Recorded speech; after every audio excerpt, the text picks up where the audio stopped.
Okay, so now let me introduce our speaker. It's me and Brandy Watson, who is a good friend of mine and one of the women I look up to more than anybody, the president of the Hempstead Community Land Trust. Speaking about why we volunteer, and well, I'm going to talk a little bit about the Hempstead Community Land Trust, if you know what it is. And let me read Brandy's bio for us. This one I have it printed out here. I printed it out.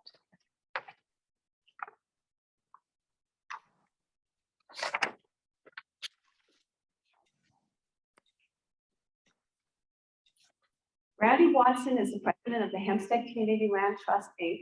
Since 1973, Brandy has been respected as a credible voice in decision-making, spearheading and created strategic means of raising funds and generally bringing people together. Brandy deals with facts only and shares her years of experience and research capabilities gleaned as a contract paralegal with anyone who asks. Brandy has worked as freelance journalist for the Amsterdam News, hosted the Brandy After Dark radio show on WGBB 1240 AM, and founded the private organization People Care Services, where she served as a certified domestic violence counselor and worked closely with former Village of Hempstead domestic violence task leader, Lieutenant James Kiernan. She is the recipient of several community civic awards and is ready, willing, able to continue.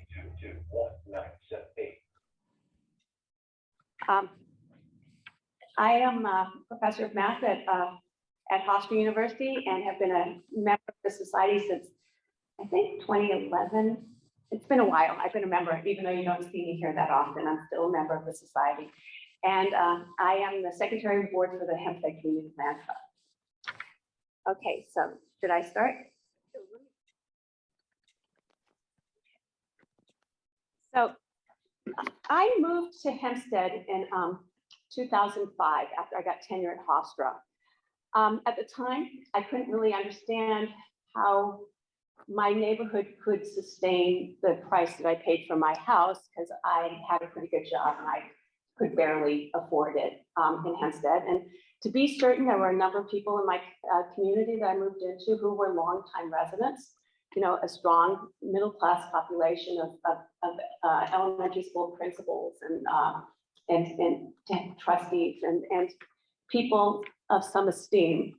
And there were also a number of families renting Section 8 apartments or housing next to us. In fact, one of our good friends who now lives in New Paltz to help take care of my stepdad was in the house right next door to ours. So many kids were living in that Section 8 bungalow. It was a bungalow and paying about $3,000. Not them. Section 8 was paying most of that.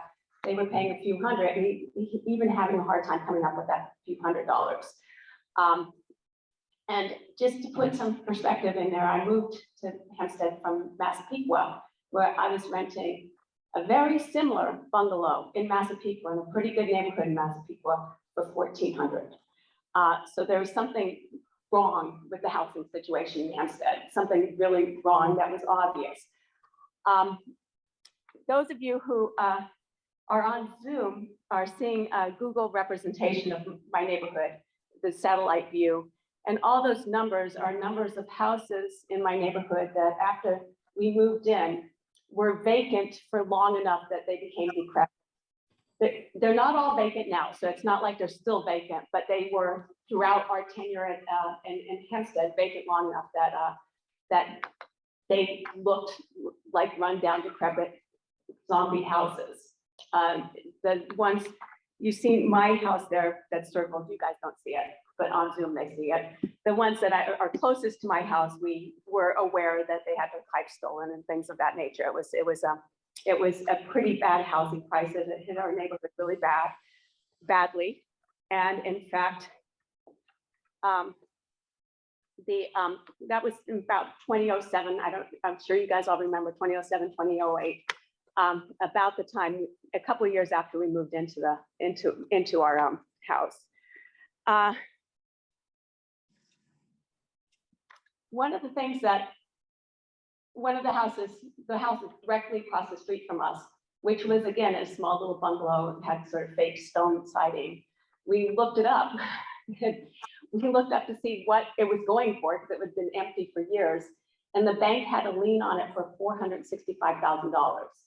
I spent $319,000 on my house, and I had a decent job, and it was hard for me to afford that at the time. And so this little bungalow, those of you on Zoom, that's that bungalow now. That was $465 that the bank had a lien on. Somebody had a pretty bad mortgage or something going wrong on that. Our immediate next door neighbor who lived there, how long did they live there? Brenda and her family, maybe 5 years. We became friendly.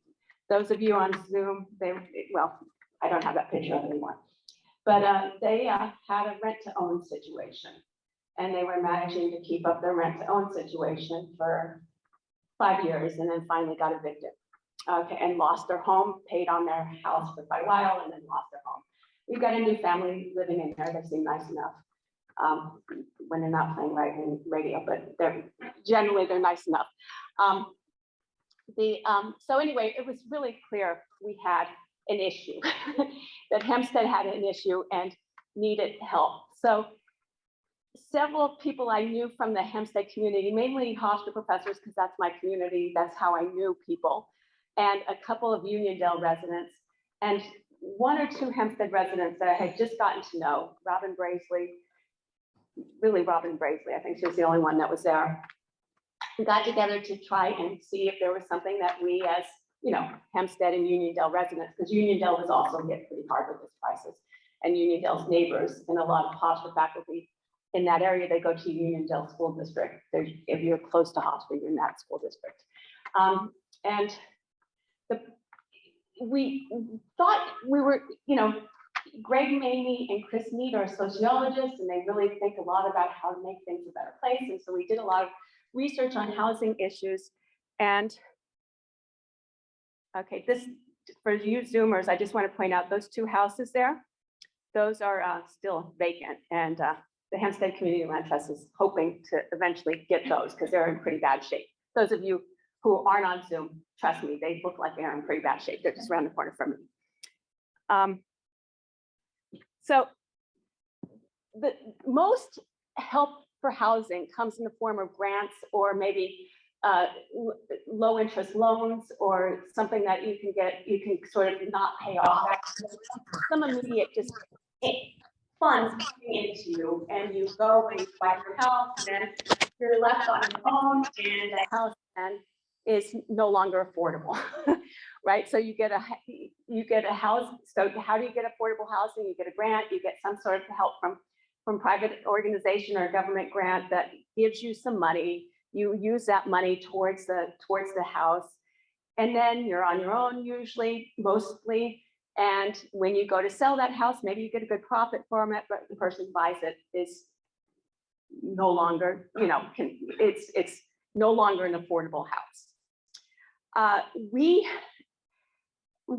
were sold on the community land trust model. And I'm going to say just a couple things about the community land trust model. This is not, especially since you have no visuals and it's a little bit dry, I'm going to just say a couple things about what it's about and why I think it's a good model. So the idea of the community land trust model is that the community land trust, which is our organization, and there's also Uniondale Community Land Trust, they obtain property, and they obtain property by grants or private donations. They attain property through the usual means. They rehabilitate the property, they fix it up, and then they sell the structure on the property. So just the house, not the property itself. So that alone, the land itself is worth a huge amount of money. So that alone lowers the cost significantly, right? So it maybe cuts the cost, especially in some place on Long Island where the land is worth a lot, by half. The land itself is worth quite a bit. They have a lease on the land. They pay a monthly fee to the community land trust to lease the land.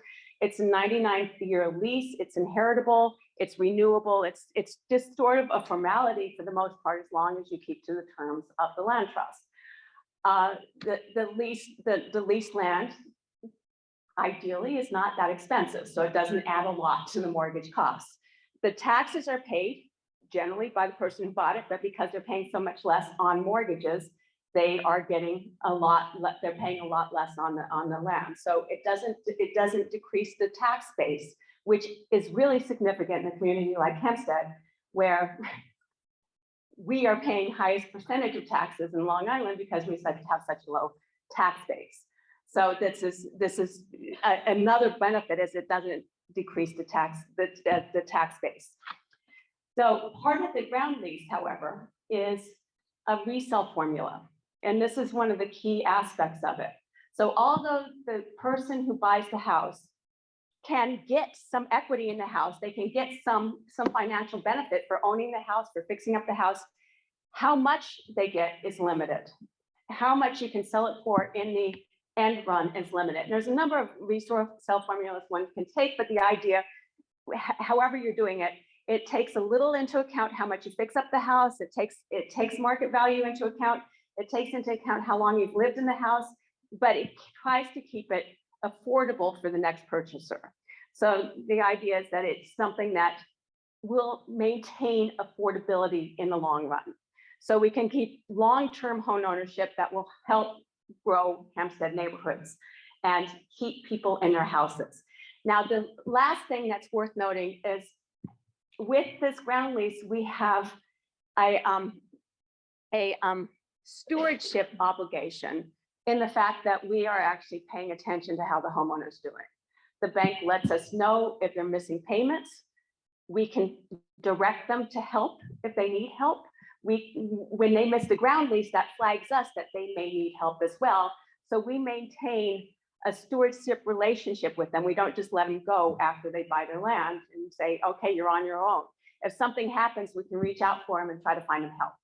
So they stay. The goal is to keep them in their property in perpetuity until they're ready to leave. And like I said, if they're never ready to leave, the ground lease is renewable after 100 years, and it's inheritable.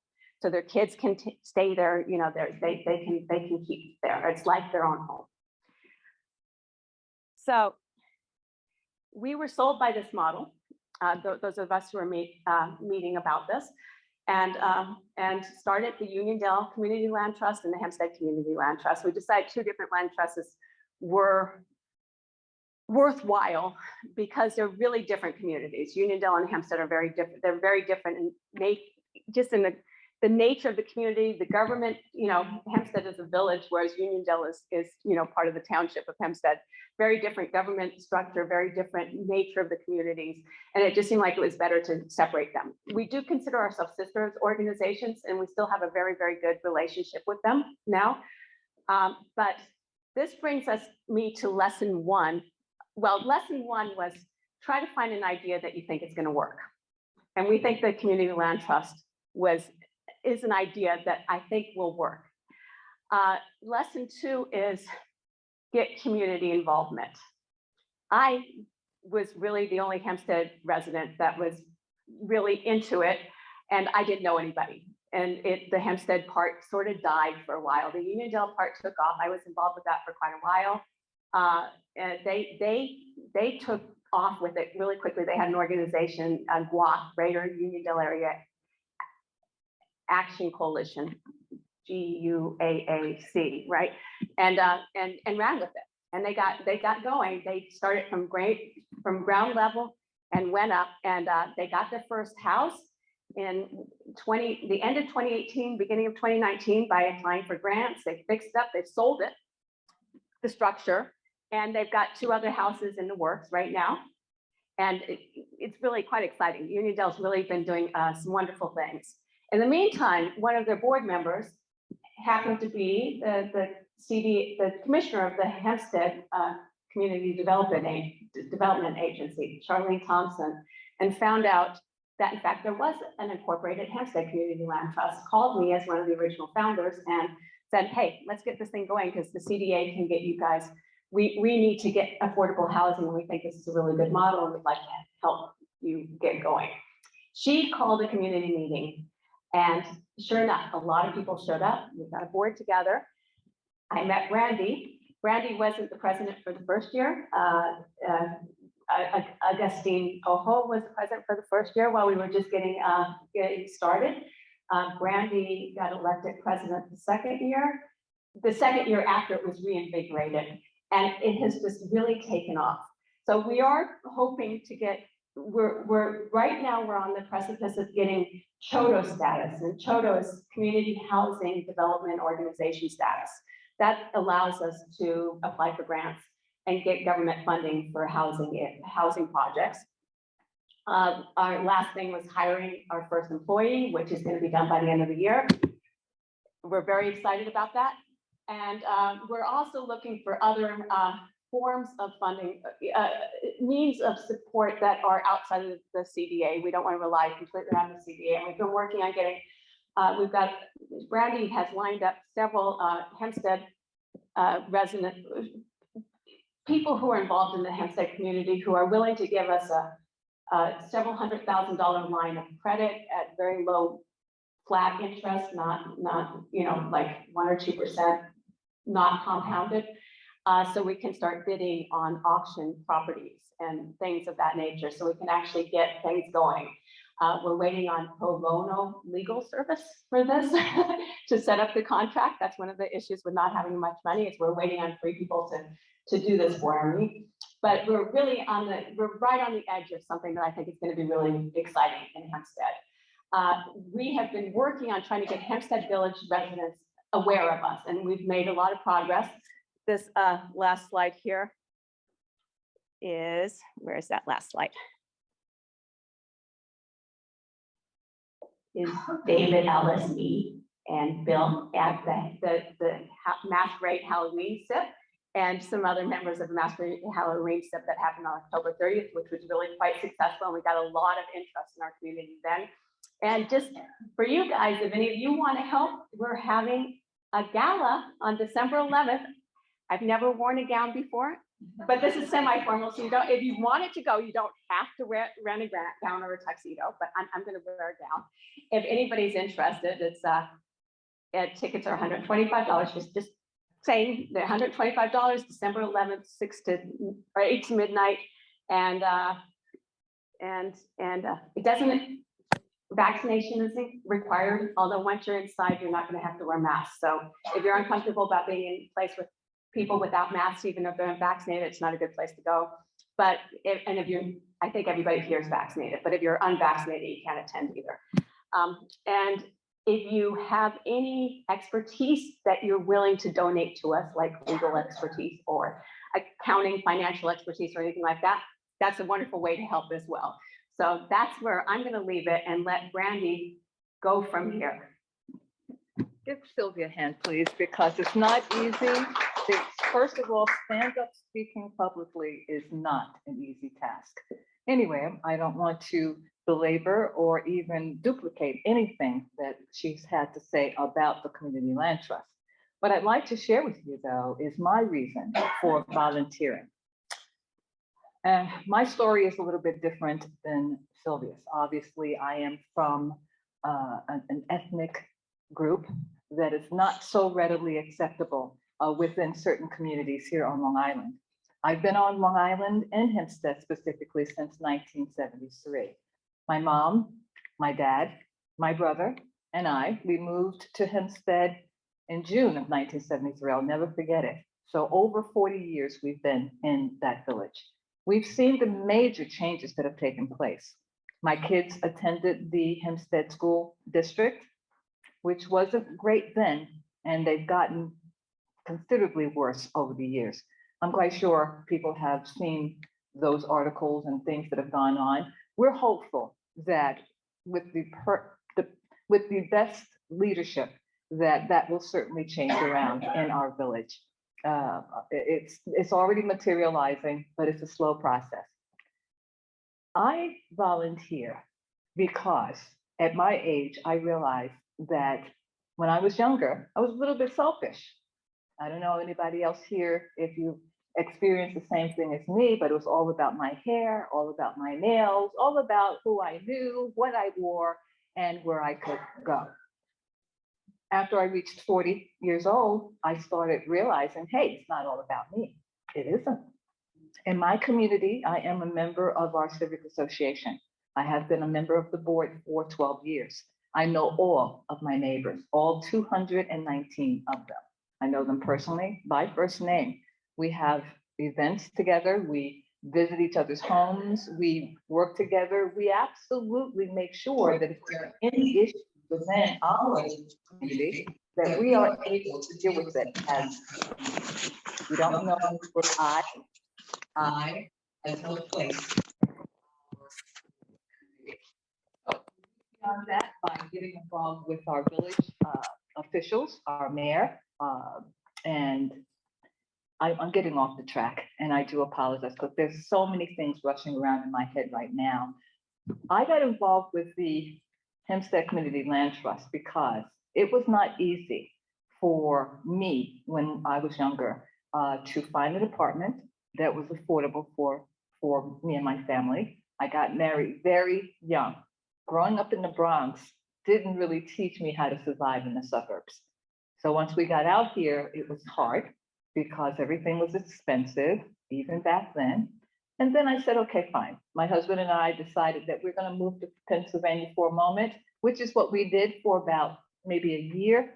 Unfortunately, he became ill with congestive heart failure, and we had to come back to New York. So I took care of him for a year, and I still found time to donate my time to take care of those close to me, my neighbors, my friends. And I'm not the best person when it comes to playing games and nonsense, because I feel that life is very short and there is no time to do anything like that. My journey with the Hempstead Community Land Trust has been a 2-year journey so far.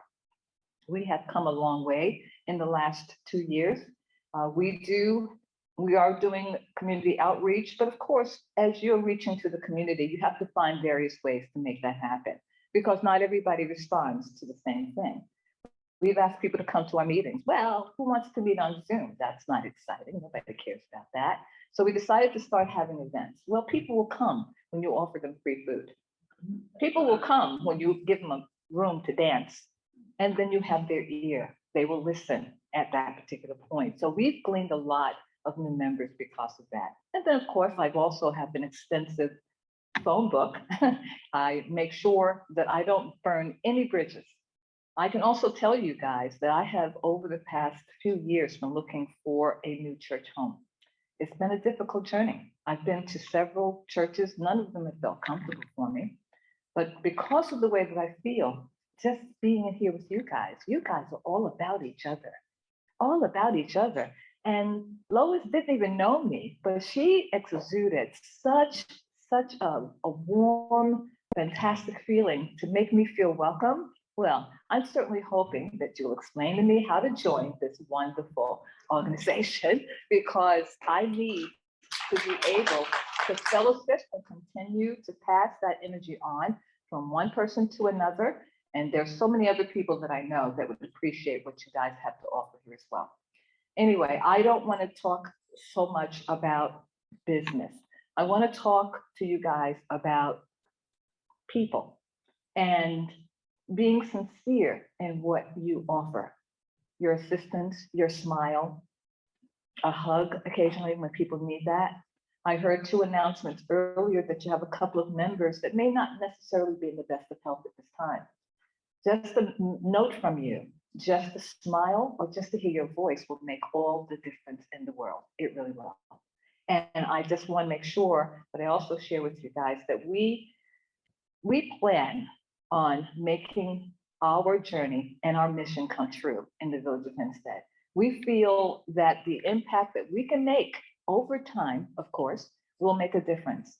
We don't have a name brand restaurant in the village of Hempstead. We don't have a movie theater. We don't have a bowling alley. And we have over 55,000 people that live there. How sad is that?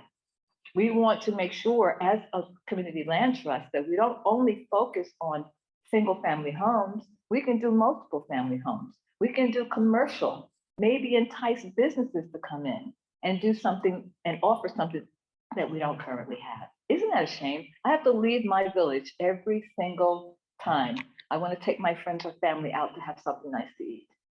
I have nothing against Hispanic food, like Latin food, Asian food, nothing at all. But I need a choice sometimes, and sometimes my family and friends want to do something else.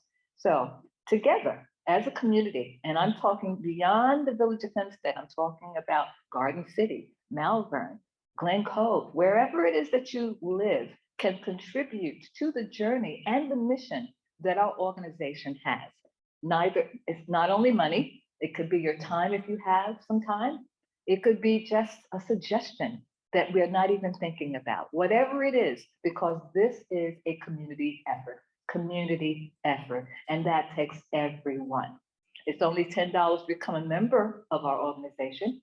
Our general membership meets once every 3 months, so that's 4 times a year. We don't want to bore you with meeting you every month because there may not be anything for us to report positively to you on a monthly basis. So please consider at least becoming a member for $10. That will certainly help us a little bit, right, Sylvia?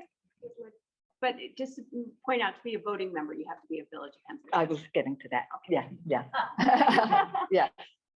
Because we're a grassroots organization, it is important that we pull from the resources of our community. So that means residents, business owners, clergy, religious institutions within our village that serve our village get the right to vote. But that's not so important. What's important is that sometimes the ideas will come from beyond us.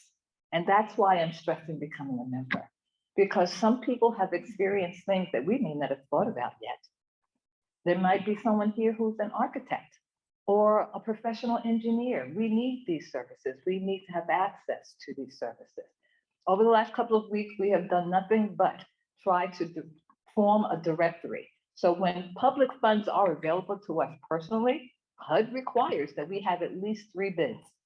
I don't want to put a bid out and we only get 1 bid back.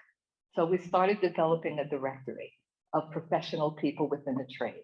And that's everything from a plumber to an electrician.